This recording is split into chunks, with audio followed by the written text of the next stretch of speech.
Es esmu Monta, un šodien esmu ieradusies Kuldīgā, lai izzinātu Kuldīgas dabas kapitālu. Dabas kapitāls ir visas mūsu dabas vērtības, ko mēs esam izteikuši naudā.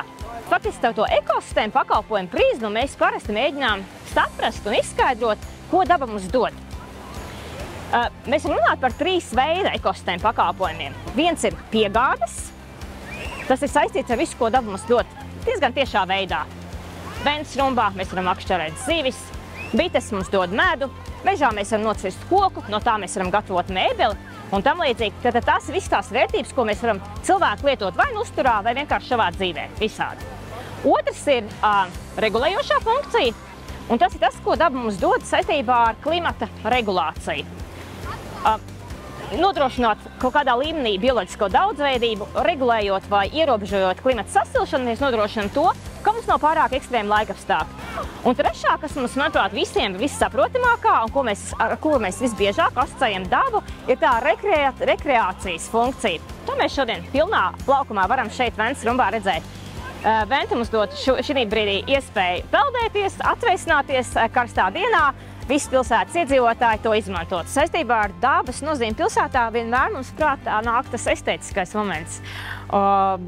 Mūsu labsajūtai, mūsu dabas baudīšanai pilsētā. Un manuprāt, Augšu upīte lieliski kalpo šai funkcijai, ja faktiski tā doza upīte. Tā pilda īsti tās pašas funkcijas, ko pilda lielāka upe ārpus pilsētas. Šī mazā upīte tātad nodrošina ūdens attīrīšanu, tā nodrošina mikroklimata regulāciju pilsētā. Tā ir dzīvotne dažādām sugām, zivīm, citiem dzīvniekiem. Šeit ar upīti mēs arī varam redzēt mazas pļavas strēmelītes, tā kā upe arī dod iespēju šīm tādām mitrākām pļavām arī attīstīties un būt upītes krastos.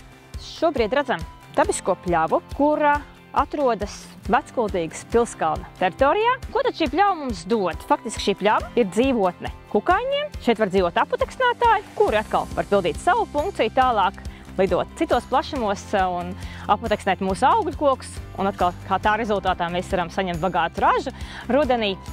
Tā ir viena svarīga funkcija.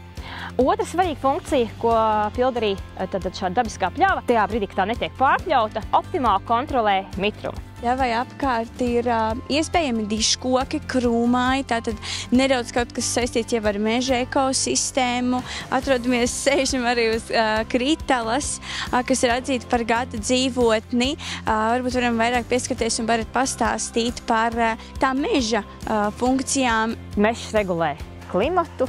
Ja mēs izcērtam mežu, tad mums ir vairāk atkal sausuma, mazāk lietus, jo tas arī regulē ne tikai globāli, bet regulē arī to reģionu līmenī, to klimatu. Protams, mežs, kā mēs zinām jau no pamatskolas laikiem, mežs attīra gaisu un nodrošina mūs ar skābekli. Mežs piesaista CO2.